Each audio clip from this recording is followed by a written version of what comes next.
السلام علیکم ورحمۃ اللہ وبرکاتہ۔ نحمدہ ونصلی علی رسولہ الکریم، اما بعد فاعوذ باللہ من الشیطان الرجیم، بسم اللہ الرحمن الرحیم۔ النبی اولی بالمؤمنین من انفسہم، صدق اللہ العظیم وبلغنا رسولہ النبی الامین المکین الکریم۔ قرآن کی آیت کریمہ کے ذریعے جو ہے یہ حاضر و ناظر پر گفتگو ہو چکی ہے۔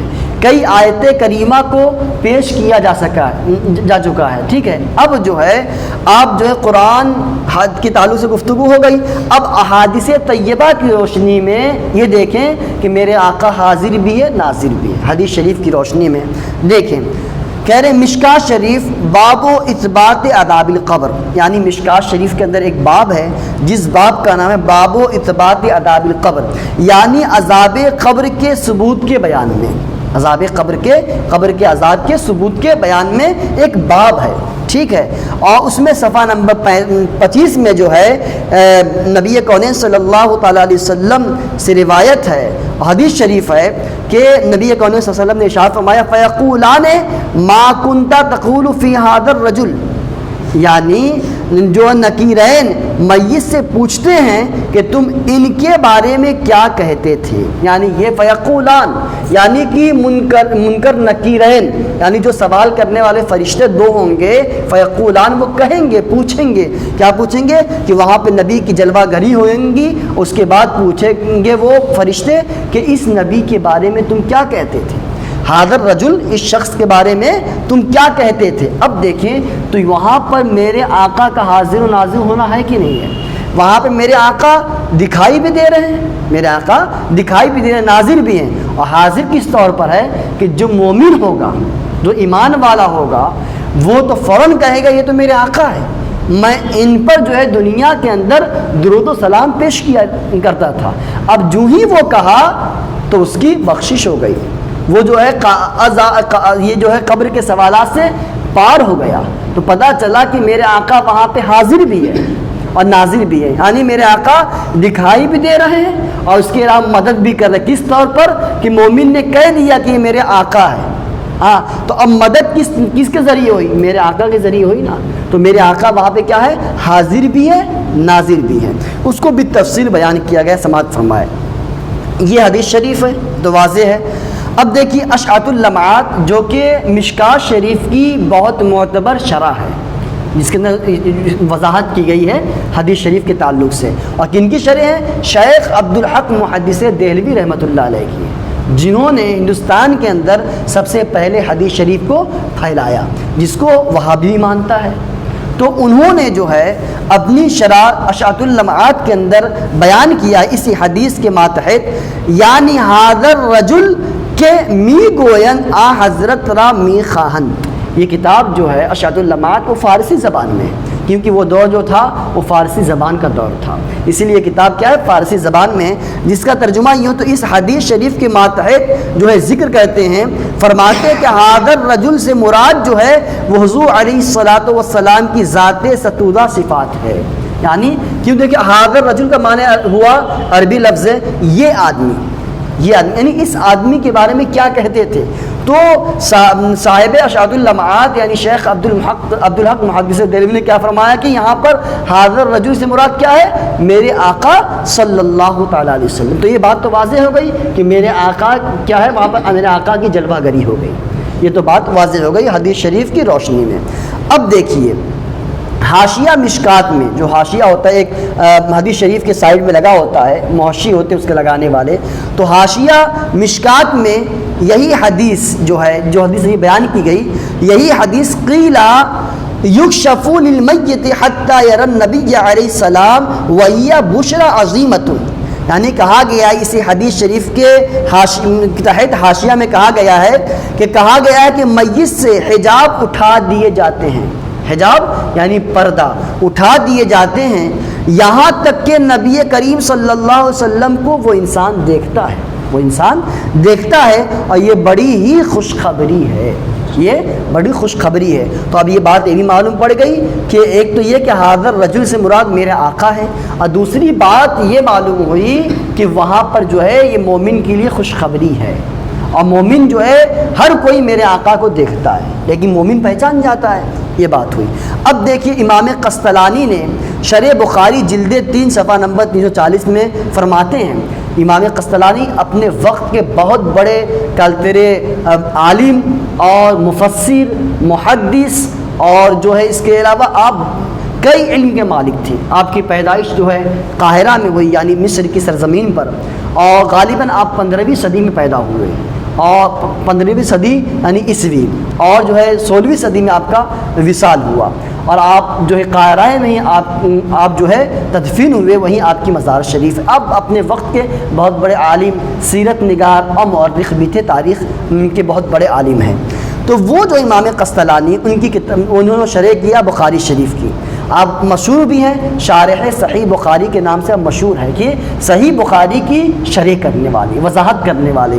تو امام قسطلانی نے فرمایا ہے کتاب الجنائز میں، فقیل یکشف للمیت حتی یری النبی علیہ السلام وہی بشری عظیمۃ للمؤمن ان صح، یعنی کہا گیا ہے کہ میت سے حجاب اٹھا دیے جاتے ہیں یہاں تک کہ نبی کریم صلی اللہ علیہ وسلم کو دیکھتا ہے، اور یہ مسلمان کے لیے بڑی خوشخبری ہے اگر ٹھیک رہے، یعنی کس کے لیے؟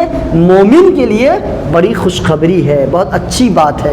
تو اس سے بات واضح ہو گئی کہ یہ مومن کے لیے خوشخبری ہے۔ اب دیکھیے بعض لوگ جو ہیں یہاں پر کیا مراد لیتے ہیں۔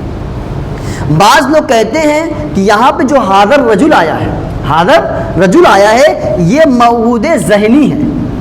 یہ بات سمجھ لیں کہ موعود ذہنی کیا ہے، خارجی کیا ہے، یعنی جو چیز ہمارے ذہن کے اندر موجود ہو، جو چیز ہمارے ذہن میں موجود ہو اس کو ذہنی کہتے ہیں، لیکن وہ شخص متعین نہ ہو، اس کو موعود ذہنی، جو ذہن کے اندر حاضر ہو اس کو عربی گرامر میں موعود ذہنی کہتے ہیں۔ اب موعود خارجی جو ہے، عہد خارجی کیا کہتے ہیں؟ جو کہ خارج میں متعین ہو، مثلا یہ کہ کسی نے کہا کہ ان کو دیکھا، یعنی کہ جو تمہارے سامنے موجود تھے، اب میرے سامنے آپ موجود تھے، تو اب اس کا ان کو دیکھا تو آپ میرے ذہن میں آیا کہ یعنی ان کی بات کریں جو خارج میں موجود تھے، تو یہ کیا ہوا؟ عہد خارجی۔ تو یہ جو ہے الف لام کی عربی گرامر میں کئی قسمیں ہوتی ہیں، اسمی، حرفی، پھر اس کا جنسی، استغراقی، تو اس میں سے دو ذکر ہیں یہاں پر، وہ موعود ذہنی اور موعود عہد خارجی۔ جو الف لام آتا ہے وہ معنی مراد لے آتا ہے، مثلا یہ ہے حاضر رجل، اس میں الف لام ہے، ایسے قرآن شریف میں آیا استعمال موعود ذہنی کے لیے، فَأَخَافُ أَن يَأْكُلَهُ الذِّئْبُ، کہ مجھے خوف ہے کہ کسی بھیڑیا نے کھا لیا، کسے؟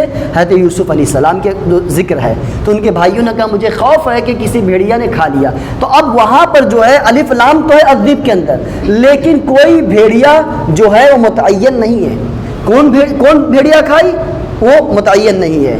تو پتہ چلا کہ موعود ذہنی کیا ہوتا ہے؟ جو ذہن میں موجود ہو لیکن متعین نہ ہو، اس کو کیا کہتے ہیں؟ موعود ذہنی کہتے ہیں۔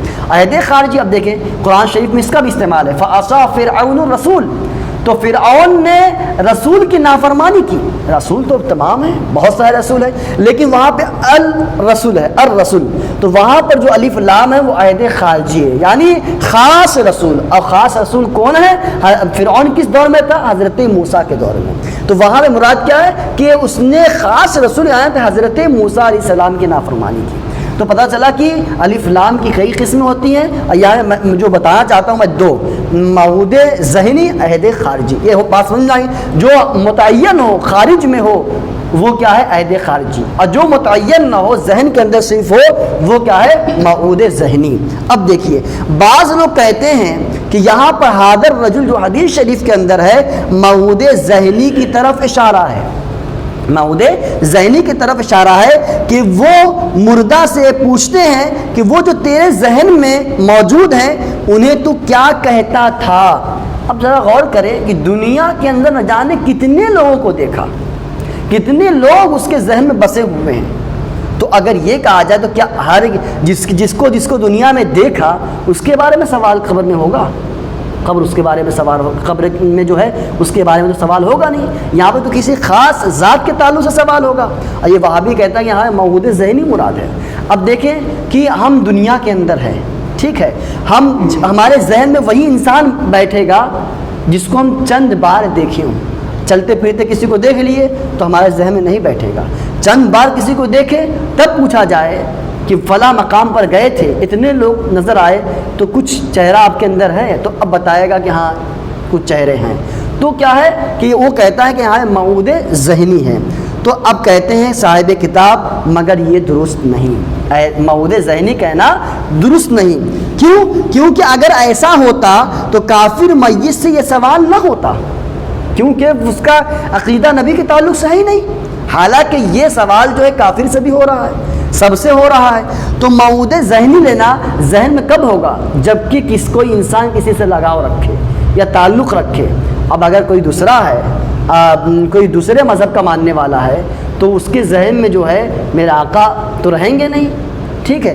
تو کہہ رہے کہ کیونکہ اگر ایسا ہوتا تو کافر میت سے سوال جو ہے نہ ہوتا، کیونکہ وہ تو حضور علیہ السلام کے تصور سے خالی ذہن ہے، ذہن سے خالی ہے، لہذا موعود ذہنی کہنا درست نہیں ہے۔ نیز اور یہ بھی کافر اس کے جواب میں یہ نہ کہتا کہ میں نہیں جانتا۔ ارے نہیں جانتا، جب ذہن کے اندر ہے تو کیوں کہے گا میں نہیں جانتا؟ جب ذہن کے اندر ہے ہی نہیں تو میں کیوں کہے گا میں نہیں جانتا؟ اور پھر دوسری بات یہ، بلکہ پھر اگر یہ ہو کہ جو ذہن کے اندر ہے اس کے بارے میں سوال پوچھا جائے تو کئی لوگ ہیں، تو وہ سوال جس سے پوچھا جا رہا ہے وہ کہتا کہ تم کس بارے میں سوال کر رہے ہیں، کس بارے میں؟ اب اگر ذہن کے اندر کئی چیزیں ہیں، اسے سوال کیا گیا اور ذہن کے اندر کئی چیزیں، تو ہم کہیں گے نا بھائی ہمارے ذہن میں تو کئی چیزیں، آپ کس بارے میں سوال کر رہے ہیں؟ لیکن وہاں قبر کے اندر ہر کوئی جو نہیں جانتا میرے آقا کو نہیں پہچانے گا، وہ کیا کہے گا؟ فوراً لا ادری میں نہیں جانتا۔ اب جب یہاں پہ لفظ لا ادری استعمال ہو، میں نہیں جانتا، اس بات پر دال ہے کہ وہ موعود ذہنی نہیں ہے۔ اگر موعود ذہنی ہوتا تو ضرور کہے میں نے ان کو دیکھا ہے اور میں ان کو پہچانتا ہوں۔ لفظ لا ادری کہنا یہ اس بات پر دال ہے کہ یہاں موعود ذہنی مراد نہیں ہے۔ اب دیکھیے وہی کہتے ہیں کہ نیز کافر اس کے جواب میں یہ نہیں کہتا کہ میں نہیں جانتا، بلکہ پوچھتا کہ تم کس کے بارے میں سوال کرتے ہو۔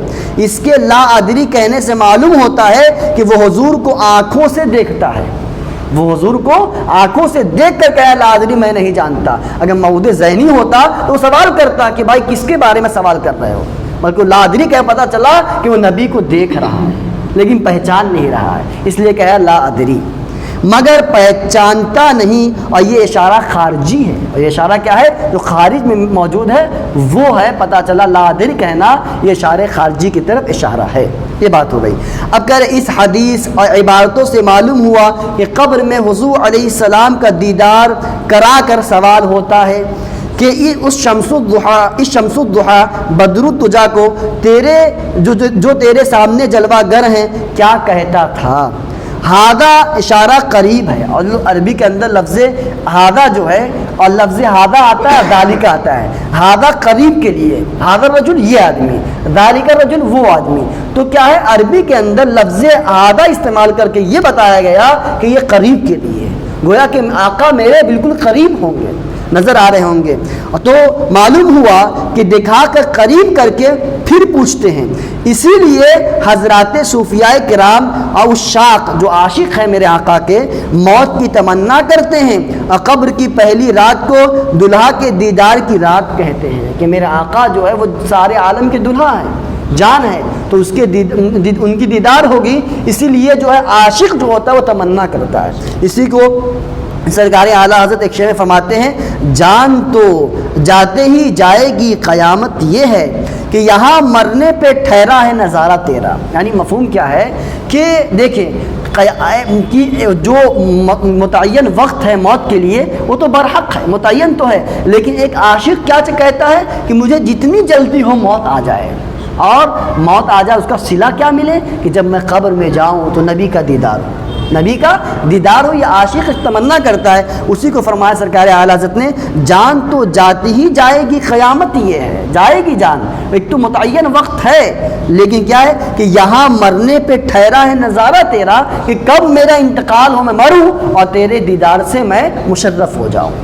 تو ایک یہ بات۔ تو اب دیکھیں مولانا آسی فرماتے ہیں کہ آج پھولے نہ سمائیں گے کفن میں آسی، آج پھولے نہ سمائیں گے کفن میں آسی، یعنی خوشی میں جو ہے پھولے نہیں سمائیں گے، جس کے جویاں تھے ہے اس گل کی ملاقات کی رات، یعنی جس کے ہم ملاشی تھے، مطلب ہم چاہت تھی کہ نبی کی دیدار ہو، وہ آج وقت آ چکا ہے، وہ گھڑی آ چکی ہے۔ تو بتانے کا مقصد یہ ہوا کہ قبر کے اندر میرے آقا کا دیدار ہوتا ہے، میرا آقا کا دیدار ہوتا ہے۔ اب دیکھیے، اسی لیے بزرگان دین کے وصال کے دن کو روز عرس کہتے ہیں۔ عرس کے معنی کیا ہے؟ شادی کے۔ عرس کے معنی شادی، شادی کے معنی وہ مطلب مراد لیجئے کہ جو ہم لوگ دنیا کے اندر کر رہے ہیں اور جو رواج ہے ہمارے اندر، وہ نہیں، بلکہ شادی کے معنی لفظی معنی خوشی کے ہیں، خوشی مسرت کے ہیں۔ تو مراد کیا ہوا کہ اسی لیے بزرگان کہتے نہیں کہ عرس نوری، عرس سرکار اعلیٰ حضرت، تو وہاں پہ کیا ہے؟ شادی، خوشی کے معنی میں۔ خوشی کس طور پر؟ کیونکہ اس دن جو ہے، جس دن کسی بزرگ کی موت ہوتی ہے، دنیا تشریف لے آتے ہیں، جو قبر میں جاتے ہیں، تو نبی کا دیدار ہوتا ہے۔ تو گویا کہ وہ ان کے خوشی کا دن ہے، وہ ان کے خوشی کا دن ہے۔ اسی لیے کیا کہتے ہیں؟ روز عرس مبارک کہتے ہیں، عرس مبارک کہتے ہیں، کیونکہ وہ خوشی کا دن ہے، اسی لیے عرس مبارک کہا جاتا ہے۔ ٹھیک ہے، عرس کے معنی ہے شادی، کیونکہ عروس یعنی محمد رسول اللہ صلی اللہ علیہ وسلم دلہا کے دیدار کا دن ہے، اسی لیے کہا جاتا ہے عرس، جب وہ تاریخ آتی ہے۔ اب دیکھیے خلاصہ کلام کیا نکلا، بس ختم میری گفتگو۔ اور ایک وقت میں، اب دیکھیں، اور ایک وقت میں ہزاروں مردے دفن ہوتے ہیں، دنیا کے اندر لاکھوں کروڑوں مردے دفن ہوتے ہیں، تو اگر حضور علیہ السلام حاضر و ناظر نہیں ہے تو ہر جگہ جلوہ گری کیسے؟ ہر جگہ جو ہے میرے آقا کیسے تشریف لے آ رہے ہیں؟ اگر حاضر و ناظر نہیں ہے تو پتہ چلا کہ میرے آقا حاضر بھی ہیں اور ناظر بھی ہیں۔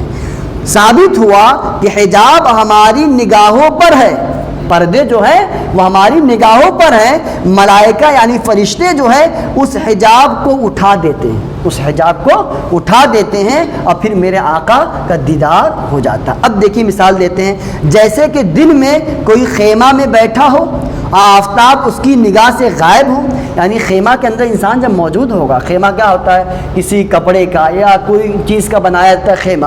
اب یہ کہ اندر جو خیمے کے اندر موجود ہے تو اسے سورج نظر نہیں آ رہا، آفتاب کی روشنی نظر نہیں آ رہی، خیمے کے اندر ہے، ہاں اس کی نگاہ سے روشنی غائب ہے۔ کسی نے اس خیمہ کو اوپر سے ہٹا دیا تو سورج دکھا دیا، سورج دکھا دیا، یعنی اب دیکھ خیمے کے اندر ہے، پردہ لگا ہوا ہے، چادر تنے ہوئے ہیں، خیمہ بنا ہوا ہے، اب سورج ہمیں نظر نہیں آ رہا، کسی نے خیمے کو اکھاڑ دیا، اب فوراً کیا ہے؟ سورج دکھا دیا، تو پتہ چلا کہ وہ حجاب تھا، وہ خیمہ جو ہے پردہ کے مانند تھا، اس کو ہٹا دیا گیا اور سورج نظر آ گیا، روشنی نظر آ گئی۔ اسی طریقے سے ہمارے سامنے پردے لگے ہوئے ہیں، اس پردے کو فرشتان اعظام دور کر دیتے ہیں اور میرے آقا کی زیارت ہو جاتی ہے، میرے آقا قریب ہو جاتے ہیں۔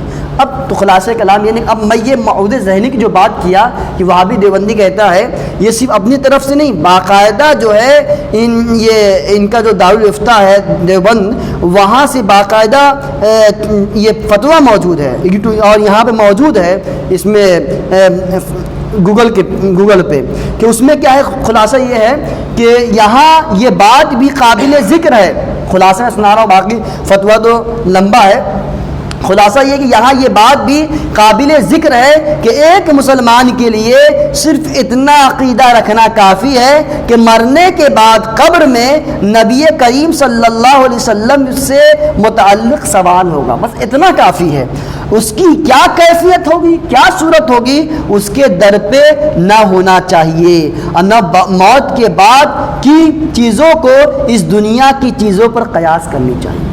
کیا کہا کہ اس دنیا کی جو چیزیں ہیں اس پر قیاس کر کے یہ کہ نبی کی جلوہ گری وہاں ہوگی، نبی کو دکھایا جائے گا، تو دنیا کے پر قیاس کرتے ہوئے ہم وہاں پر قیاس نہ کریں، حالانکہ دنیا جو ہے حقیقت میں وہ جو ہے آخرت کے نمونہ ہے، آخرت کے لیے نمونہ ہے، لیکن دیکھیے یہ کیا ہے، تو اس کے نزدیک کیا ہے، موعود ذہنی یہ لوگ مراد لیتے ہیں، اور اس کے علاوہ کچھ تو ان کا معنی ہے کہ بس یہ نبی کے تعلق سے سوال ہوگا، لیکن اس کی کیفیت کیا ہوگی، صورت کیا ہوگی، اس کا ذکر نہیں کرنی چاہیے۔ تو اب بتائیے کہ جو محدثین بڑے بڑے ہیں، تو اب جو ہے ان سے کہو کہ محدثین کرام کی کتابوں کو پڑھنا چھوڑ دو اور ان سے باقاعدہ دلیل پیش کرتے ہیں، یا تو ان کی دلیل کو مانو ہر جگہ اور نہ مانو تو کہیں نہ مانو، یہ کیا کہ جہاں مطلب کی چیز وہاں مانی جا رہی یا جہاں مطلب کی چیز نہیں وہاں چھوڑ دیا جا رہا ہے۔